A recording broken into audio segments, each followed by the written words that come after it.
Баршаңызға сәлем достар. Бүгін сіздерге өте дәмді, оңай жасалатын шырша пирогының жасалу жолын ұсынамын. Дастарханыңыздың сәнін ашатын қатпарлы пирог жасаймыз. Видеоны соңына дейін қарап, каналыма тіркеліп, лайк басуды ұмытпаңыздар. Ең алдымен жасайтынымыз қатпарлы қамырды алып, екіге бөлеміз.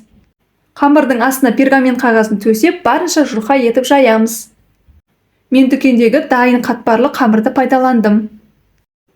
Келесі кезекте салмасы ретінде шоколад пастасын немесе вареная сгущенка пайдалануға болады. Вареная сгущенканың міндетті түрде сапалысын қолданамыз. Видеодағыдай барлығын жағып шығамыз. Сонан соң жасайтынымыз екінші қамырды да жұқа етіп жайып, вареная сгущенка жағылған қамырдың үстін жабамыз.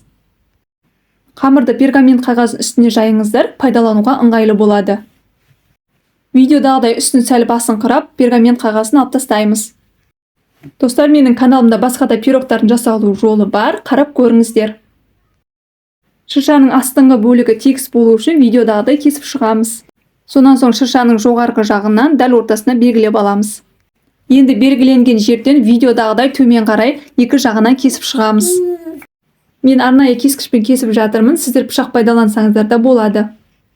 Асықпай барынша түзу етіп кесуге тырысамыз.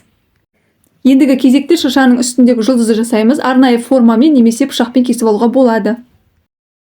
Артық қамырларды алып тастаймыз. Ендігі кезекте видеодағыдай белгілеп алсаңыздар болады, бірақ бұл міндетті емес. Біз қазір шеттерін кескенде түзу шығу үшін қажет.